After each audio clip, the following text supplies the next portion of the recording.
అక్క, నువ్విక నాకు క్లాసులు ఇవ్వడం ఆపితే నేను లోపలికి వెళ్తాను. శుభమా అని పాల గ్లాస్ పట్టుకొని శోభన గదిలోకి వెళ్తూ ఉంటే నాకసలు ఈ సోదంతా ఏంటక్క? తక్కువ సుమనా, జాగ్రత్త.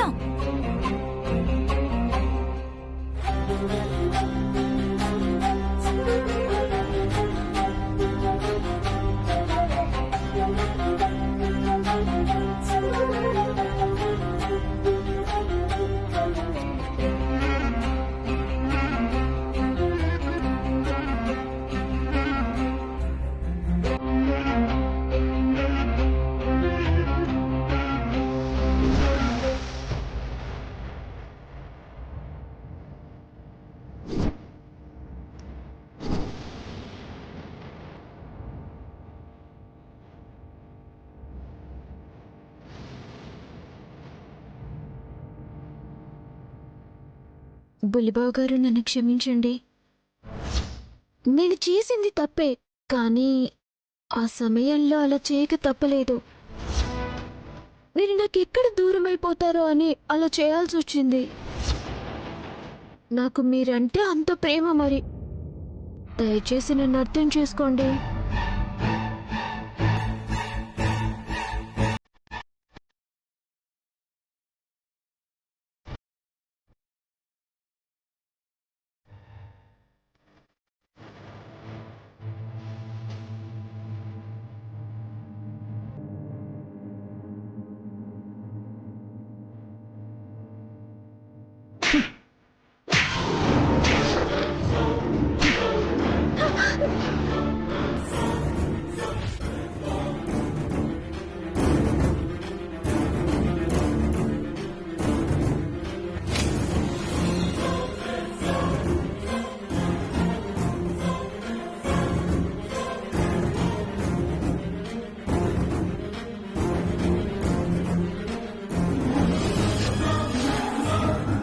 నిన్ను ఫస్ట్ టైం కలిసినప్పుడు తింగరదాని అనుకున్నాను.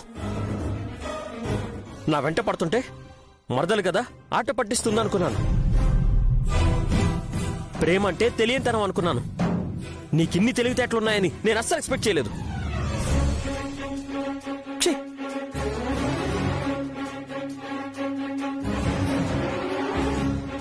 చూడు సుమన, నిన్ను పెళ్లి చేసుకుంది నీ మీద ఇష్టంతో కాదు. నైని వదినికి చెల్లెలుగా నలుగురిలో నీ పరువు పోకూడదని. ఒక ఆడది ప్రాణం కన్నా మిన్నగా భావించేది శీలం. అలాంటిది నీకు నువ్వే దాన్ని అపవిత్రం చేసుకున్నావు. నువ్వు చెప్తుంది అబద్ధం అని తెలిసి కూడా నీ మెడలో ఎందుకు తాళి కట్టానో తెలుసా? కేవలం నైని వదిన మీద నాకున్న గౌరవం. నీ చేయి పట్టుకొని ఒక డాక్టర్ నువ్వు చేసింది అబద్ధం అని చెప్తే ఎక్కడ నీ గురించి అందరూ చెడ్డగా అనుకుంటారోనని, దేవత లాంటి నైని వదినికి దయ్యం లాంటి ఇలాంటి చెల్లుందని 10 మంది అనుకుంటూ ఉంటే ఎక్కడ వదిన బాధపడుతుందో అని, నువ్వు చేసిన పని వల్ల ఎక్కడ అన్నయ్యకి వదినికి మనస్పర్ధలు వస్తాయోనని నాకిష్టం లేకపోయినా నీ మెడలో తాళి కట్టాను. సీతారాములు లాంటి అన్నా వదినల మధ్య నీలాంటి దానివల్ల గొడవలు రావడం నాకు అస్సలు ఇష్టం లేదు. అందుకే నిన్ను పెళ్లి చేసుకున్నాను. నువ్వు పన్నాగం పన్ని నా పక్కన కూర్చొని నన్ను పెళ్లి చేసుకుని ఉండొచ్చు, కానీ పక్కన పడుకుని శోభన చేసుకునే అర్హత నీకు లేదు. నువ్వు ఇంటికి కొడలయ్యావు అంతే, నాకు భార్యవి కాలేదు. నా మనసులో నీకు ఎప్పటికీ స్థానం లేదు. ఏవైనా అడ్వాంటేజ్ తీసుకుందామని చూసావో నా విశ్వరూపం చూస్తావు. పచ్చని పందిర్లో మనుషులతోనూ మనసులతోనూ నువ్వు వాడిన నాటకానికి నీకు నేను వేసే శిక్ష ఇదే. Good night.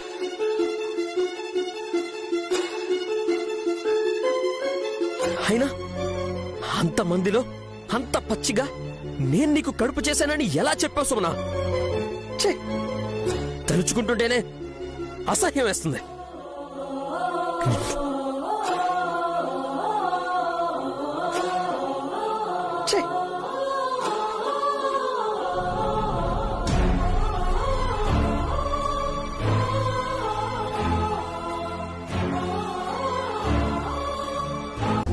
అదేంటి పులిబాబు గారు అలా అంటారు?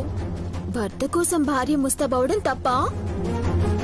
చూడు సుమన, నీకు ముందే చెప్పాను. అప్పుడు మా వదిన పరువు పోకూడదని మాత్రమే నీ మెళ్ళలో తాళి కట్టాను, అంతే. నీ మీద ప్రేమ ఎక్కువయ్యో, నీ మీద మోజుపడో కాదు. బుల్లిబాబు గారు, దానికప్పుడే సారీ చెప్పాను కదా. ఇంకా మీరు నా మీద ఇలా పగ సాధించడం ఏం బాలేదు. సరే, ఇంక నన్ను విసిగించకుండా ఇక్కడి నుంచి వెళ్ళు. మీరు విసుక్కున్నంత మాత్రాన నేను వెళ్ళిపోతానా ఏంటి? మీకోసం నేను ఎంత కష్టపడి రెడీ అయ్యాను. మీరు నన్ను చూడాలి, నా అందాన్ని పొగడాలి. అప్పుడే నేను ఇక్కడి నుంచి వెళ్తాను. సరే అయితే, నీ వేషం గురించి చెప్పాలి, అంతే కదా? ఇప్పుడు సంక్రాంతి రోజు మన ఇంటి ముందు ముగ్గు పెడతాం కదా. ముగ్గంత అందంగా ఉన్నానా? కాదు. మరి అందులో అలంకరించిన గొబ్బెమ్మలుంటాయి కదా. అవునవును, ఆ గొబ్బెమ్మల్లాగా నా అలంకరణ ఉందా బుల్లిబాబు గారు? ఆ గొబ్బెమ్మల్ని తొక్కే గంగిరెద్దు ఉంటుంది చూడు. అంటే నేను ఇప్పుడు ఆ గంగిరెద్దులా ఉన్నానా? అయ్యో, ఆ గంగిరెద్దులతో పోల్చి వాటిని ఎందుకు ఇన్సల్ట్ చేస్తావు? మళ్ళీ అవి ఫీల్ అయిపోవు. అవి కూడా నీకన్నా అందంగా ఉంటాయి. ఆ లిప్స్టిక్ మేకప్ చూస్తుంటే వాంతి వచ్చేస్తుంది. ఆ వేసే పేడలా ఉన్నావు. చాలింకా. చాలా సంతోషం, చాలా సంతోషం.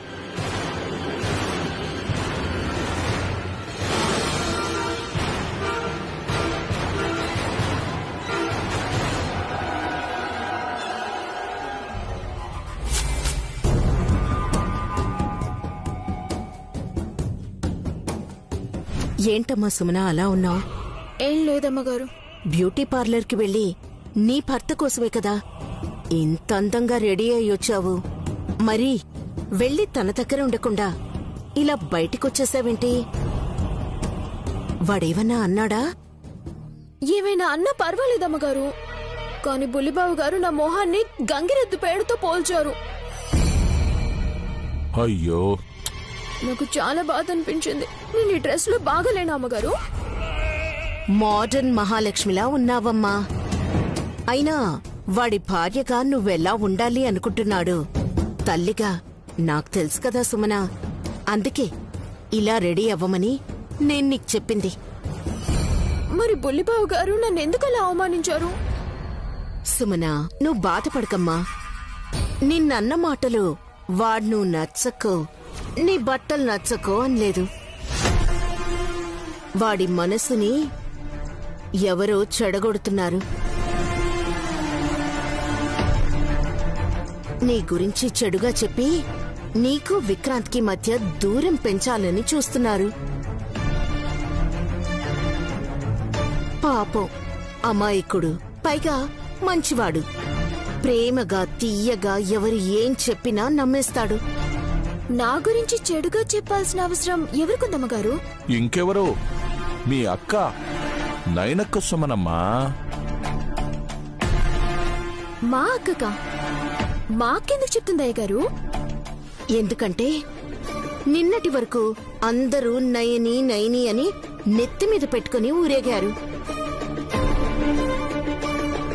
ఇప్పుడు నువ్వొచ్చిన తర్వాత తన ఇంపార్టెన్స్ తగ్గిపోతుందని భయపడుతోంది.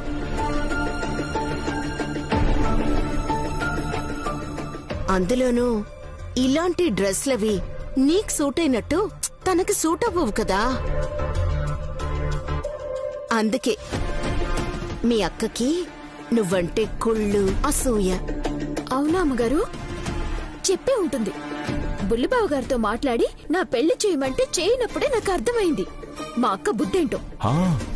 అయినా మా అక్క చెప్తే చెప్పింది, బుల్లిబాబు గారు ఎలా నమ్మారు? ఏం చేస్తాను సుమనా, వాడికి మొదట్నుంచి వాళ్ళ వదినంటే వల్లమాలిన అభిమానం. కన్న తల్లిని నాకంటే కూడా ఆ నయనంటేనే వాడికి ఎక్కువ ఇష్టం.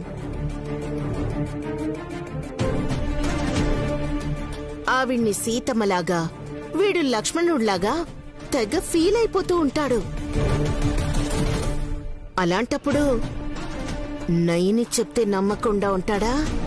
అందుకే నిన్నిలా పాత పెట్టుంటాడు. అక్క ఉండు వస్తున్నాను. ఇప్పుడే నీ పని చెప్తాను. సుమనా సుమనా సుమనా సుమనా సుమనా.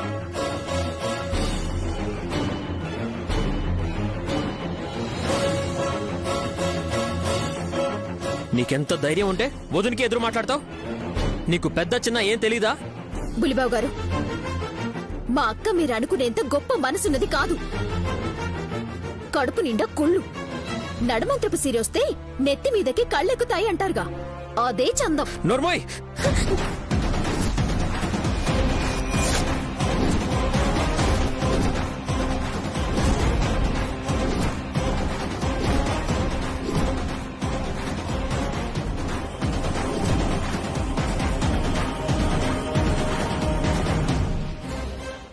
ఏంటి విక్రాంత్ నువ్వు చేస్తుంది?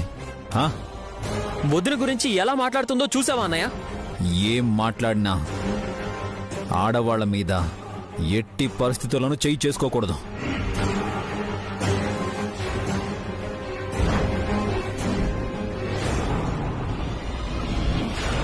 అలా చేశావంటే నువ్వు భర్తగా ఫెయిల్ అయినట్టే విక్రాంత్.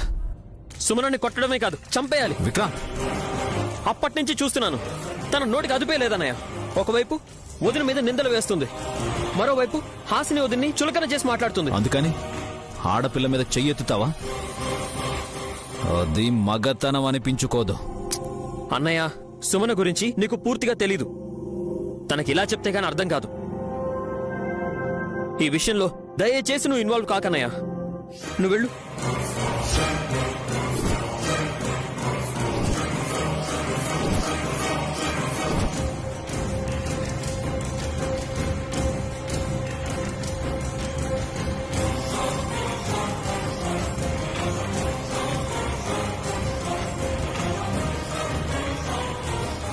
ఇక్కడ ఇంత గొడవ జరుగుతుంటే అన్న ఇలా సర్ది చెప్పబోతే నాకెందుకు అంటున్నావా? నువ్వు నాకిచ్చిన గౌరవానికి చాలా సంతోషం రా, చాలా సంతోషం.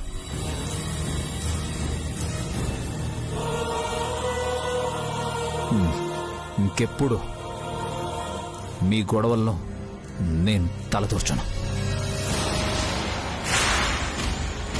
నేను చేసిన తప్పుకి వీలైతే నన్ను క్షమించు. అనే అనే అనే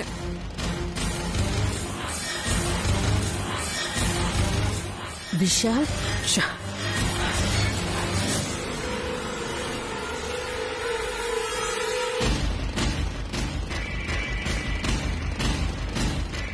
అసలేం జరుగుతుంది నైని ఇక్కడ?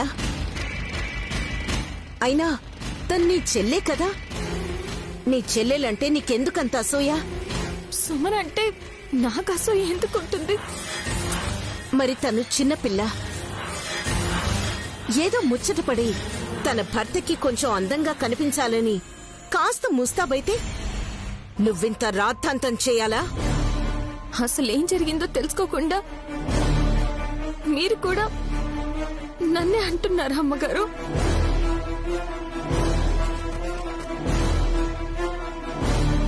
ఇంకా తెలుసుకోవడానికి ఏముంది నాయనమ్మా? నువ్వు చెప్పిన చాడీల వల్ల ఆ బుల్లెలుడు నీ చెల్లెల్ని కొట్టపోయాడు. ఒక్కగా నువ్వు కోరుకునేది ఇదేనా? పరసు, వదిలే. అమ్మా సుమన, నువ్వు బాధపడకమ్మా, పద.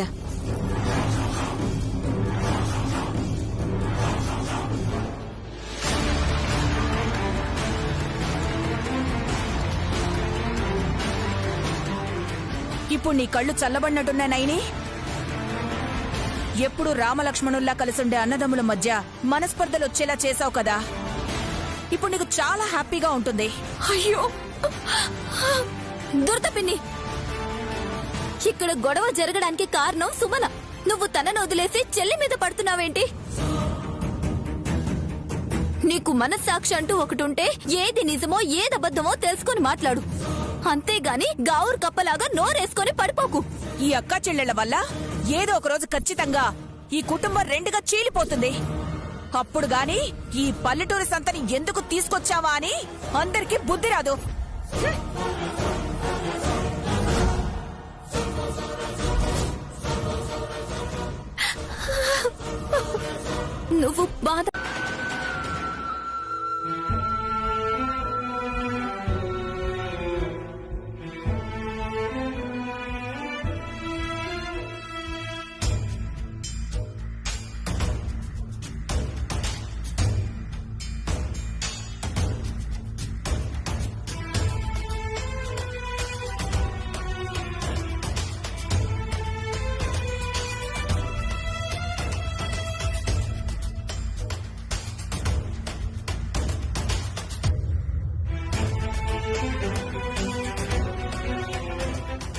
బాబుగారు. జాస్మిన్ అమ్మాయి గారిని ఇంటికి తీసుకొచ్చే ముందు ఒక్క మాట నాకు చెప్పుండాల్సింది బాబుగారు.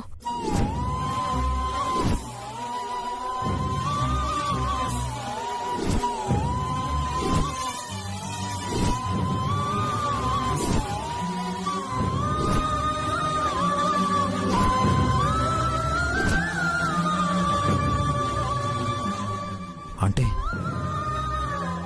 నేను తప్పు చేశాను అంటున్నావా నైని? అయ్యో అయ్యయ్యో, నా ఉద్దేశం అది కాదు బాబుగారు. నీ ఉద్దేశం ఏదైనా నువ్వు అడిగిన ప్రశ్న అదే కదా నైని? అయ్యో అది కాదు బాబుగారు. అదే నైని, కరెక్టే. నిన్ను అడుగుండాల్సిందే. కానీ నాకేం తెలుసు నా నైని ఇలా మారిపోతుందని.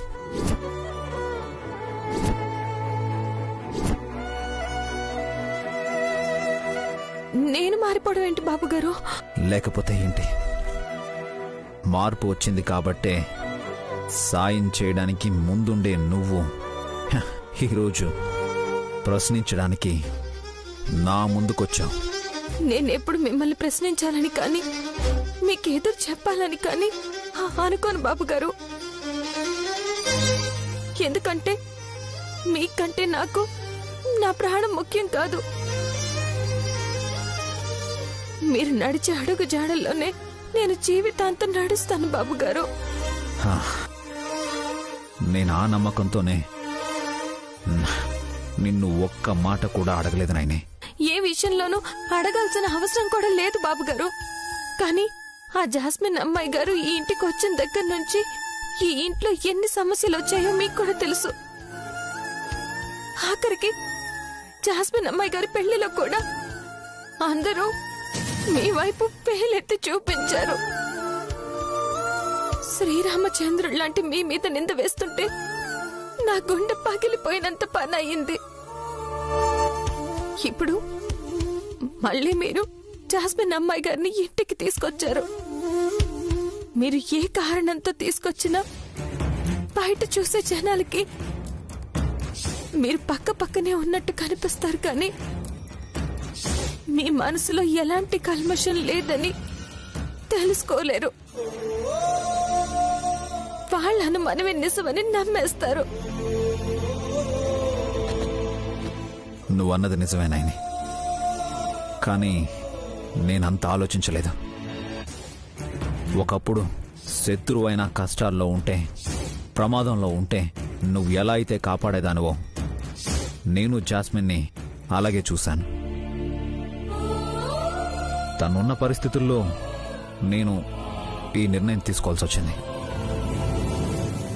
డాక్టర్ తనకి సూసైడ్ టెండెన్సీ తగ్గలేదని, తను ఒంటరిగా ఫీల్ అయితే మళ్ళీ మళ్ళీ ఆత్మహత్య చేసుకోవడానికి ప్రయత్నం చెయ్యొచ్చు.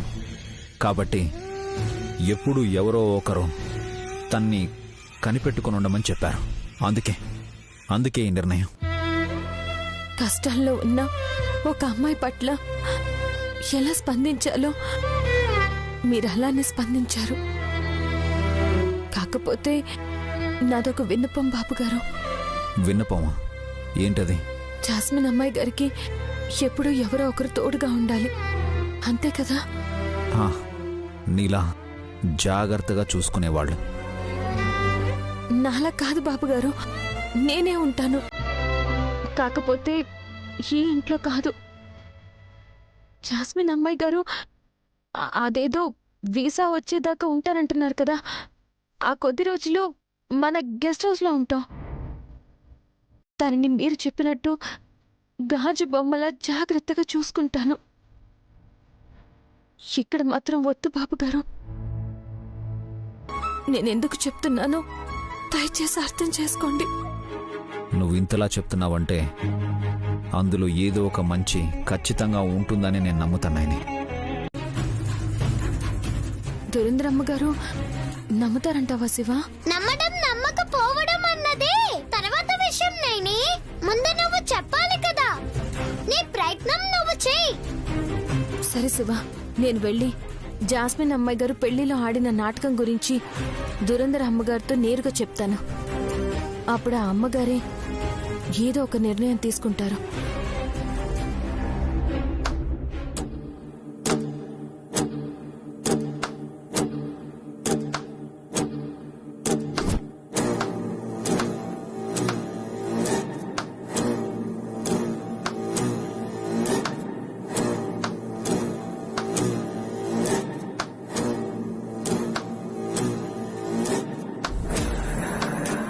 బావుంది నైని, నీ చిలక పలకటం, ఆ పలుకులు పట్టుకొని నువ్వెళ్ళి అక్కడ పలకాలనుకోవడం బావుంది, చాలా బావుంది.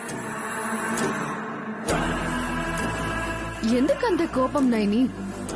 నన్ను ఒక శత్రువులా చూడకు, ఒక చెల్లెలా చూడు. అప్పుడు నాలో విలనిజం స్టార్ట్ అవ్వకుండా ఇద్దరికి మంచి స్నేహం కుదురుతుంది. ఒక చేత్తో నా వెనక గొయ్యి తవ్వుతూ మరో చేత్తో స్నేహం అంటున్నారంటే మీరిలాంటి విషయాల్లో ఎంత ఆరితేరిపోయారో అర్థమవుతుంది కదా. మరెందుకు నైని నాతో నీకు పోటీ?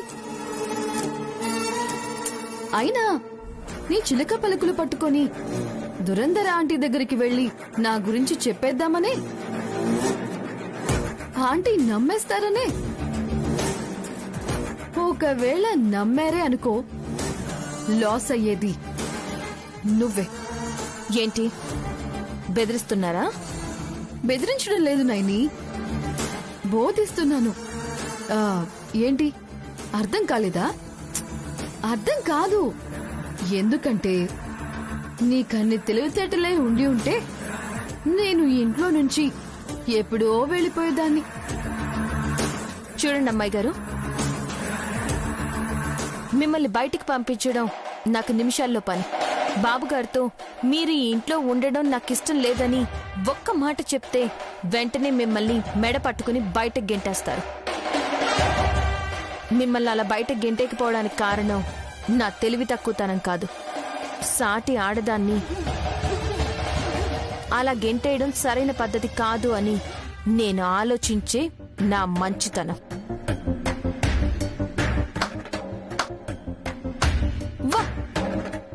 ఏం చెప్పావు నైని? సరే, నీకు ఇంకొక ఇన్ఫర్మేషన్ ఇస్తున్నాను. ఆ మంచితనంతోనే విను. నువ్వు ఒకవేళ దురంధర ఆంటీ దగ్గరికి వెళ్లి చెప్పావే అనుకో, వెంటనే నీ చెల్లి పెట్టే బేడా సర్దుకొని ముక్కంటిపురానికి బస్ ఎక్కేస్తుంది.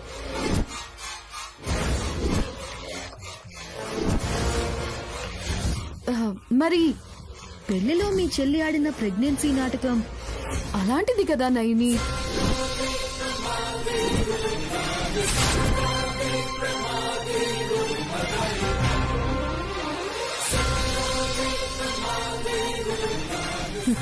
నాకెలా తెలుసు అనుకుంటున్నావా? ఇలాంటి దొంగ నాటకాల అడ్డంలో PhD చేసిందాన్ని. నీ చెల్లి అందులో ఇంకా LKG. ఆ మాత్రం కనిపెట్టలేనా? ఆ రోజే నీ చెల్లి సంగతి తేల్చేసేదాన్ని. కానీ నా ప్లాన్ కూడా అందరికీ తెలిసిపోతుందని ఆగాను. చెప్పమంటావా? ఇప్పుడు వెళ్ళి నా చెల్లి చిన్నపిల్ల, దాని జీవితంతో ఆడుకోవద్దు. ఏదైనా మీకు నాకు అంతే. నా చెల్లి జోలికి మాత్రం వెళ్ళొద్దు. ఇప్పుడు ఆట భలే మజాగా ఉంది నైని. నీ జీవితమా, నీ చెల్లి జీవితమా? నన్ను బయటికి పంపించి నీ జీవితాన్ని చక్కదిద్దుకోవాలి అనుకున్నావనుకో, నీ చెల్లి బయటికి పోతుంది. ఇక నీ చెల్లి నిన్ను జీవితంలో క్షమించదు. తన జీవితం గురించి ఆలోచించావే అనుకో, నువ్వు విషయాల నుంచి దూరం అయిపోతావు. సో ఇప్పుడు బాల్ నీ కోర్టులో ఉంది. Choice is yours. నన్ను పంపిస్తావా? నాతో పాటు నీ చెల్లిని కూడా కలిపి. మీరు బయట ఎక్కడో ఉంటే మీరు ఏ పథకాలు వేస్తున్నారో అని నేను కంగారు పడాలి. అదే మీరు ఈ ఇంట్లోనే ఉంటే మీరు ఏ ఏ పథకాలు వేస్తున్నారో నాకు తెలుస్తుంది. నేను బాబుగారు మీ వల్ల ఇంకెంత దగ్గర అవుతామో మీకు తెలుస్తుంది. ఈసారి మీకు చెప్పే గుణపాఠం మీరు జీవితంలో మర్చిపోలేని విధంగా ఉంటుంది. నా జోలికి రావడానికే భయపడాలి. నీ ఓవర్ కాన్ఫిడెన్స్ చూస్తుంటే నాకు ముచ్చటేస్తుంది నాయని. జింక పిల్ల పులికి సవాలు విసురుతున్నట్టుంది. చూద్దాం.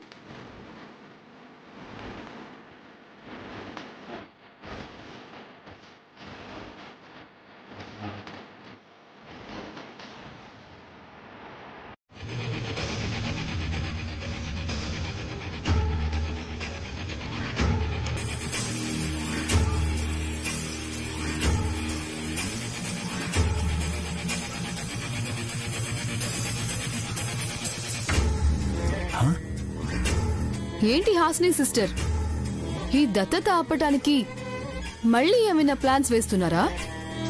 నువ్వు మీ నయని కలిసి? అదేమీ లేదు కొరమీను. అయినా మేము అనుకుంటే మాత్రం ఆగుతుందో ఏంటి? మరి అలా చూస్తున్నా అంటే జరుగుతుంది ఇంత పెద్ద కార్యక్రమం కదా, మీ నాన్నగారికి కూడా ఒక మాట చెప్తే బాగుంటుంది అని.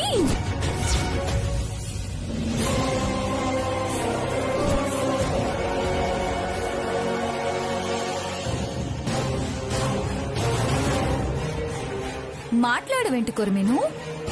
అది అది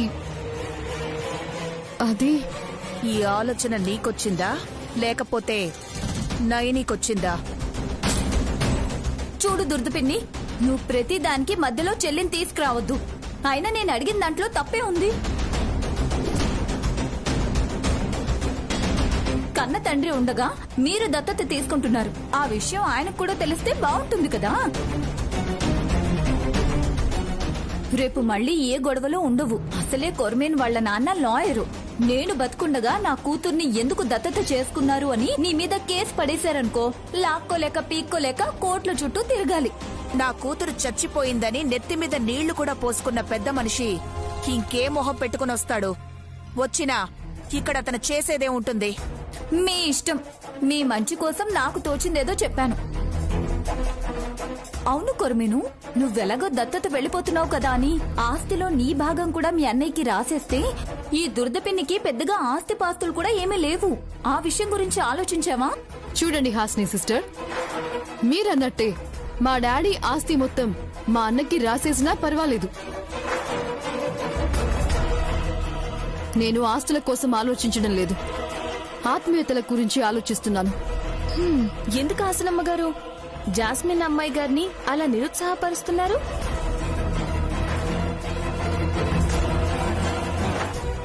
జాస్మిన్ అమ్మాయి గారు మనుషులకి విలువిచ్చే మనిషి, డబ్బు కాదు. అందుకని మనం ఈ దత్తత కార్యక్రమం విజయవంతం అవ్వడానికి మన వంతు కృషి మనం చేద్దాం.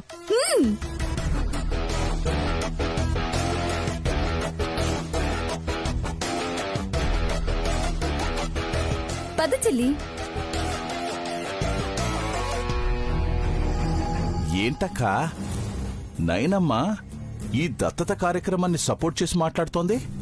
ఏదైనా ప్లాన్ చేస్తుందా లేకపోతే ఎలాగూ ఆపలేము కదా అని ప్లేట్ మార్చేసిందా? అదే తెలియడం లేదురా. చూద్దాం ఏం జరుగుతుందో. పద.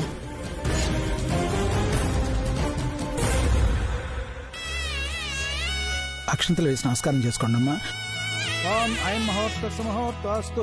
పసుపు వినాయకుడి మీద ముహూర్తకాలే సూర్యాదీనాం నవానాం గ్రహాణాం అత్యంత ఆనుకూల్యత ఫలసిద్ధిరస్తు. ఓం గణానాం